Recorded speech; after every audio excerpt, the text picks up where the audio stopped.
sebentar teman-teman yang agama Kristen yang mau diskusi silakan naik, yang mau tukar pikiran sama pendeta kalian. Ada pendeta di sini. Bang Mas Jo, saya bukan menyerah, tapi ada yang lebih berkompeten dengan Anda di sini. Silakan, Adonai Ehad.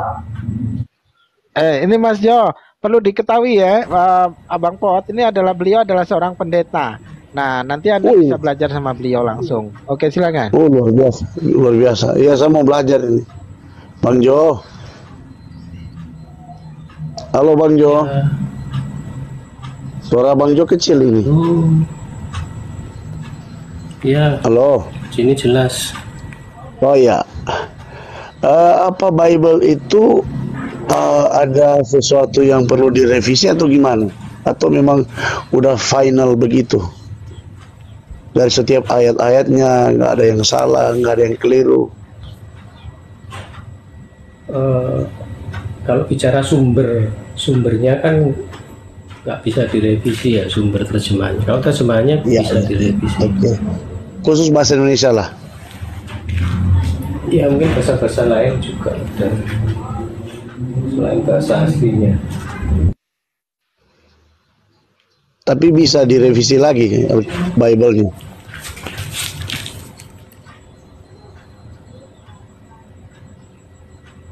Ya, halo. Terjemahan pasti ada revisi. Berarti ada yang keliru. Pasti ada revisi. Oh iya. Berarti ada yang keliru. Bagi Bang Jo, ada yang keliru nggak Bible-nya? Dari kalimat-kalimatnya mungkin salah cetak, salah nulis, salah apa gitu. Gimana Mas Jo? Kalau menurut saya bukan salah sih, maksudnya bahasa itu kan juga berkembang ya. Ya, saya kan belajar kan ini nanya. Kalau LAITB itu saya sering bilang mereka itu terjemahannya itu secara kontekstual, jadi kadang-kadang secara letterlek, secara kata per kata kadang-kadang nggak sama sesuai bahasa aslinya, karena memang prinsipnya kontekstual. Jadi konteks itu melihat seluruh ayat. Berarti Alkitab Bible ini Bang Jo ya, Bang Jo atau Mas Jo, masih bisa diubah lagi kata-kata kalimatnya. Setuju atau enggak setuju? Bisa. Bisa. Berarti begini, udah ada pergeseran dong.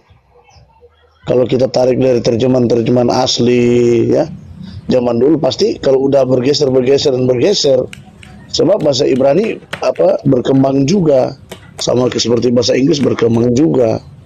Berarti bisa berubah juga dong. Sudah tidak sesuai makna. Gimana Bang? Makna itu bisa iya, bisa tidak. Iyanya itu bahasa, perkembangan bahasa terjemahnya itu yang tidak bisa mewakili bahasa aslinya. Itu jadi maknanya agak bergeser. Berarti di Indonesia kan kata Tuhan kalau melihat sejarahnya kan sebetulnya nggak ada kata Tuhan itu, belum ada. Sampai pada tahun tertentu dibuat oleh penerjemah Alkitab sehingga muncul kata Tuhan. Awalnya nggak ada kata Tuhan tuh, yang ada Tuhan. Ya, mungkin hal-hal seperti itu bisa terjadi. Berarti Bible-nya setuju kalau saya bilang nggak suci lagi, karena ada penambahan pengurangan, berkembang lagi. Setuju nggak? Sebenarnya kata suci itu dari mana ya? Apakah kan sering kita dengar atau faktor otoritasnya? Faktor otentik kata-katanya situ sudah tidak suci lagi, sudah tidak sesuai lah, proporsional lah. Oke lah, pakai seperti itulah. Udah bergeser. Ya, jadi kalau sudah diterjemahkan berarti udah nggak suci. ya. Kalau memang sudah melenceng jauh, berarti nggak suci. Kalau udah melenceng jauh, iya kan? Ya, udah melenceng jauh. Itu kan bahasanya sudah nggak asli. Oh ya, begitu ya. Iya kan? Kalau diterjemahkan tuh bahasanya udah nggak asli. Oke. Faktanya kan banyak terminologi kata-kata yang tidak terwakili. Saya mau tunjukkan ke Mas Jo apa saya yang keliru, atau lembaga tertentu yang keliru, atau memang apa namanya, ada hal yang keliru juga di situ, atau human error kah, ya kan? Boleh nggak Mas Jo saya kasih tunjuk dan sekaligus minta penjelasan dari Mas Jo. Nanti bisa diselesaikan dulu soal kesucian itu terminologinya apa ya? Ya. Suci itu bisa tergantung apa namanya, apa yang kita bahas. Ya, kalau udah bergeser bagi saya, bergeser suci, bagi saya begini. Saya tidak berbicara semua kitab suci, maksudnya yang suci. Bagi saya kesucian itu sudah tidak suci kalau sudah bergeser dari makna yang ada, apapun itu sudah nggak suci. Bergeser apanya? Soalnya kita itu ya, bergumul di terjemahan dan teks asli. Suci itu bukan hanya sekedar dari dia udah berhubungan dengan ini udah suci, tapi ada kalimat kata juga bagi saya simpulkan bisa melenceng itu kalau kalimat bisa digeserkan, itu sudah jadi tidak suci karena berhubungan dengan firman Allah, Alkitab, seperti itu yang orang Kristen percayai, yang sampai saat ini masih saya percayai juga. Jadi seperti itu. Nah, jadi pertanyaan saya bagi Mas Jo begini. Menurut Anda sudah ada yang bergeser nggak kira-kira sejauh ini? Gini. Kan saya tanya ke Mas Jo, kan saya belajar kan, nggak pintar-pintar amat, cuma ya dengar-dengar orang, belajar-belajar, baca-baca juga. Gini, mungkin Mas Jo boleh kasih bahan masukan ke saya, apa saya salah ini, atau penulisannya salah, atau segala macam, nggak tahu juga saya kan, namanya awam. Kejadian pasal 22, di situ perikop ditaruh kepercayaan Abraham diuji, iya kan Mas Jo? 22 yang keberapa? Ayat berapa? Kejadian 22 mulai perikopnya, kemudian ke ayat 1. Oke. Jadi kasih informasi ke saya ini belajar Mas Jo, jadi jangan dimasukkan ke hati kalau ada pertanyaan-pertanyaan yang saya tanya ini, karena penting bagi saya ini. Oke. Kejadian pasal 22, kepercayaan Abraham diuji, iya kan? Bahasa Indonesianya begitu. Tapi masuk di ayat 1, coba Mas Jo bawa Alkitab kan? Boleh baca ayat 1 minta tolong? Ya. Silakan Mas Jo. Setelah semuanya itu Allah mencoba Abraham, ia berfirman kepadanya, Abraham. Allah mencoba, saya nggak ngerti. Di perikop taruh Allah menguji kepercayaan Abraham, ya kan Mas Jo? Saya nggak tahu ini, makanya saya mau tanya, apa beda menguji dengan coba? Kemudian ayat 1 sudah berubah lagi. Kemudian Allah mencoba. Di atas menguji, di bawah mencoba. Bagi saya begini, apakah apakah lembaga tertentu yang salah mencetaknya? Kedua, ataukah ada hal-hal yang yang mungkin seperti itu artinya. Tapi bagi saya terjemahan bahasa Indonesia ini beda, ya kan? Makanya saya nggak tahu kan, ini nggak tahu, jadi saya tanya ke Mas Jo, gimana untuk menyikapi ini, gimana? Perikopnya beda, ayat 1-nya beda. Padahal dalam konteks Abraham itu, gimana Mas Jo? Di perikop menguji, di ayat 1 mencoba. Judul perikop itu dibuat. Oh, dibuat ya? Dibuat. Judul iya, tahu saya. Iya, memang nggak ada perikop. Iya, judul perikop itu dibuat. Berarti disengaja dong. Disengaja dong atau gimana? Atau nggak tahu ayat 1 dicoba. Terus di atas ditaruh diuji. Gimana Mas Jo? Penjelasan Mas Jo. Ya? Sengaja. Tadi kan saya di awal sudah jelaskan LAITB itu pada prinsipnya dia kontekstual. Jadi konteks itu dia melihat dulu ceritanya apa, lalu dia membuat kesimpulan untuk dijadikan judul perikop. Jadi judul perikop itu dibuat oleh LAI. Itu berarti yang departemen itu yang salah, atau memang Alkitab yang salah kalimat-kalimatnya, atau gimana? Kalimat berarti udah salah kan? Alkitabnya udah salah kalimat-kalimatnya. Karena udah tercetak kan? Kalimat. Gimana Mas Jo? Ya. Originnya kan udah mulai ayat 1 itu originnya. Berarti siapa, maksudnya ada yang salah, human error, atau Alkitab yang udah terjemahkan begitu yang bagaimana? Nggak boleh dirubah lagi kah atau gimana? Sebab kalau nggak sinkron begini orang nggak bisa percaya juga. Kalau kayak saya teliti walaupun awam begini, wow, lo kok aneh begini? Perikopnya bicara apa, ayat satunya bicara apa, kan berbeda. Gimana Mas Jo?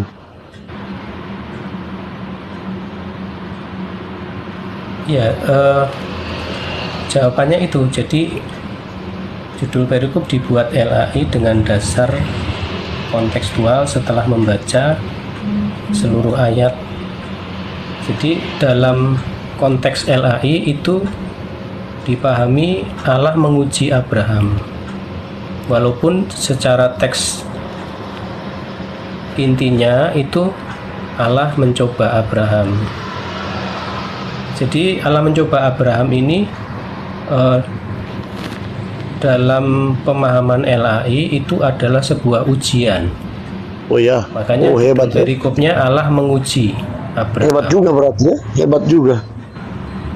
Jadi bagi saya yang awam begini, pada faktanya seperti itu. Iya Mas Jo, oke. Jadi ya bagi saya awam begini, nggak tahu yang begitu-begitu. Berarti kata ujian, tes itu sama coba itu sama dong tekanannya, pengertiannya, prakteknya juga sama dong.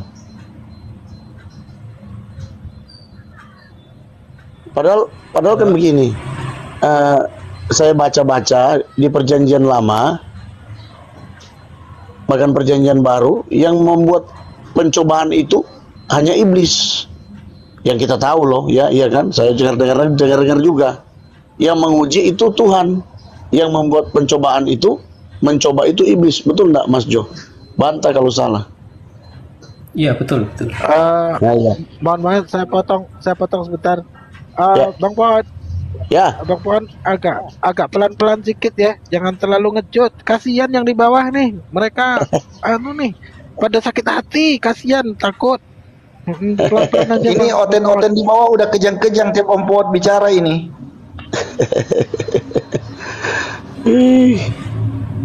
Jadi gimana Mas Jo? Jadi kata mencoba itu kalau diklik itu bahasa aslinya, bahasa Inggrisnya apa? Temptation. Pelafalannya nafsa. Nafsa itu bisa diterjemahkan mencoba, menguji, diadakan percobaan, cobalah, adakanlah percobaan, mengujinya. Bermacam-macam terjemahan sih, proof. Ya, macam-macam. Coba lihat KBBI ujian. Mas Jo punya KBBI nggak situ? Ujian sama pencobaan itu gimana? Tekanannya gimana? Maknanya apa? Beliau tidak mengerti KBBI, Bang. Tadi saya sudah bahas KBBI. KBBI itu tadi saya mau bahas nggak jadi. Gini, KBBI itu bisa macam-macam juga, tergantung agama apa yang. Tapi yang jelas, Mas Jo. Contohnya ini tadi apa ya KBBI? Bentar. KBBI tadi apa ya? Saya mau kasih contoh. Ini ada yang cium bau hangus nggak? Ada yang cium hati angus nggak? Iya. Hotel-hotel di bawah ini bau hati angus ini. Nah ini ya. Kebakaran. Kamus Besar Bahasa Indonesia KBBI, kata dasar Rohul Kudus. Nah, Rohul Kudus ini bisa pribadi ketiga dari Allah Tritunggal bisa Jibril. Nah, kita mau memaknai gimana kalau gini nih? Oke, kita lah, nggak pakai KBBI. Kita tapi merujuk KBBI, kita mau pakai yang mana? Oke, nggak usah lah. Oke, saya ikut Mas Jo aja.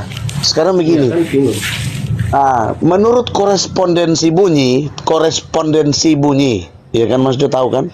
Korespondensi bunyi. Yang naik ini berapa? Kalau saya bilang pencobaan dan ujian, mereka bisa beda. Oh iya, pencobaan, ujian, pengujian. Jadi dari korespondensi bunyi aja, berbunyi aja udah beda. Betul enggak?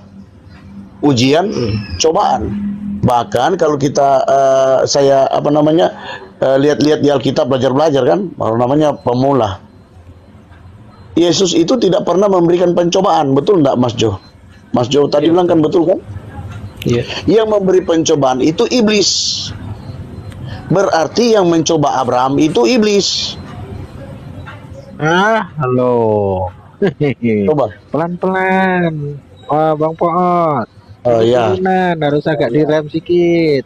Ya. Bukan Pak Sopir, pelan-pelan Pak Sopir. Udah lebih bau hangus ini. Kanvas remnya udah hangus ini Pak Sopir.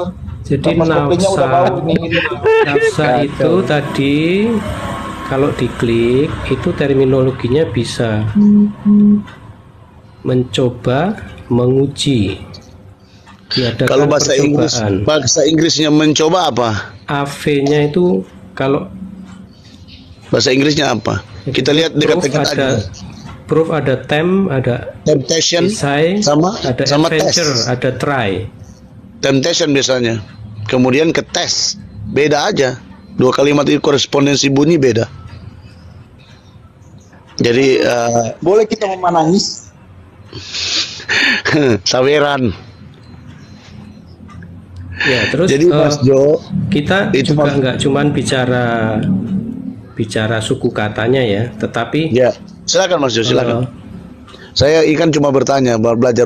Ya, kita kan nggak cuman bicara suku katanya, mencoba itu kan, tetapi yang dipraktekkan Tuhan di sini,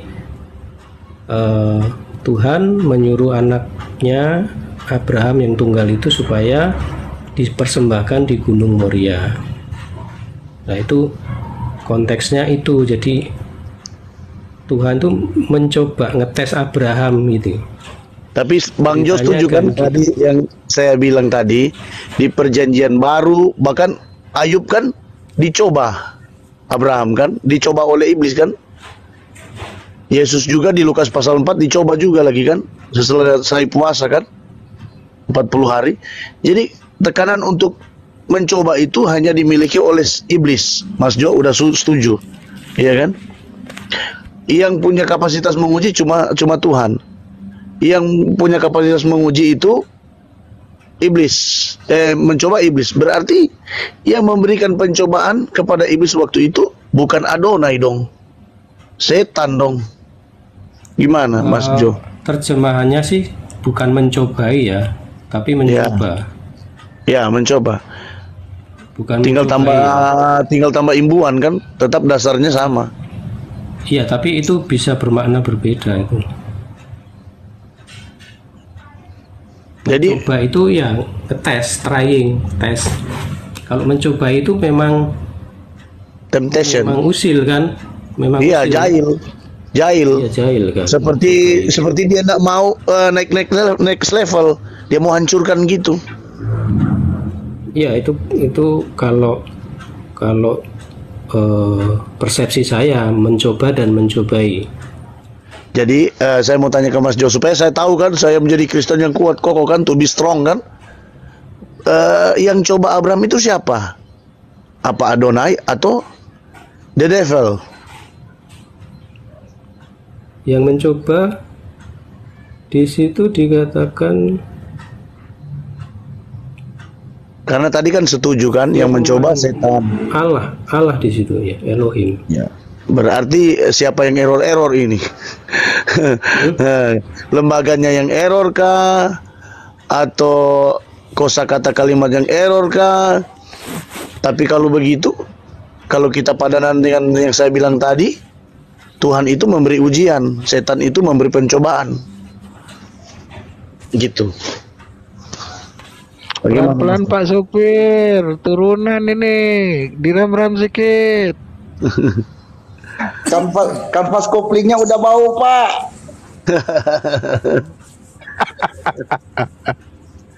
Kalau di PB itu mencobai, banyak itu mencobai.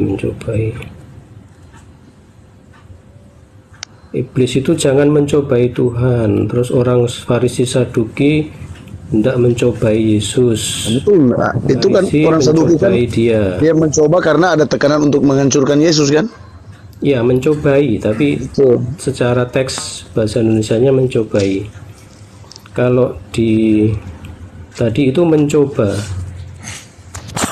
Jadi kalau udah bagi saya begini Mas Jo, yang ya sekolah nggak lulus ini cuma es lilin. Karena dari tekanan kata ini mencoba. Kalau kita padanan dengan apa yang dilakukan Yesus bilang iblis itu mencoba, iya kan? Bisa menghancurkan kita, nggak bisa bangkit dong. Tapi kalau menguji, seperti anak sekolah itu aja, yang bisa naik kelas, ada ujian dari apa yang dia belajar.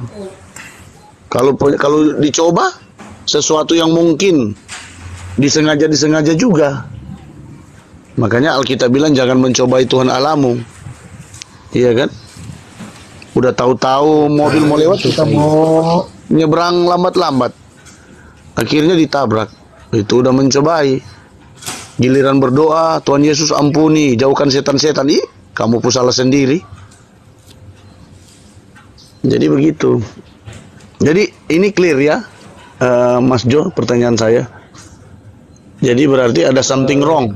Masih saya pakai kata suci, masih suci enggak ini Bible ini bagi Mas Jo, masih berkuasa enggak karena udah ditambah-tambah? Kalau kuasanya masih tetap kuasanya. Tapi nambah ya. Begini Mas Jo, saya pakai analogi begini. Perempuan yang masih belia, perempuan yang masih maaf kata ya, yang masih perawan. Kalau udah nggak perawan lagi, udah hilang kesuciannya, karena udah bergeser, iya kan? Udah hilang kesuciannya, betul Mas Jo, iya kan? Karena sudah ada yang kurang di situ, betul nggak? Sudah ada yang kurang. Ya, kalau standarnya seperti itu ya monggo boleh saja. Nah, iya betul, karena saya mau pakai analogi seperti apa lagi? Sesuatu yang kurang. Iya kan? Kalau perempuan yang perawan terus udah kurang berarti udah ndak suci lagi, iya kan? Mas Job yakin ndak Bible ini udah ndak suci lagi karena udah yang kurang. Jujurlah Mas Job. Sebetulnya juga ndak kurang. Maksudnya ya Alkitab ini tersampaikan sih secara penuh yang diterjemahkan itu kan. Tapi Mas Jo ragu-ragu nggak ini dengan saya sampaikan tadi ini, yang penjelasan ini yang simpang siur ini sama perikop sama ayat di lubuk hati Mas Jo gimana, simpang siur atau masih gimana gitu? Enggak, saya kan tahu persis dan menjelaskan tadi bahwa itu judul perikop. Tapi beda ya, udah nggak perawan lagi kan? Itu dibuat. Oke. Terjemahan itu sendiri kan udah nggak asli.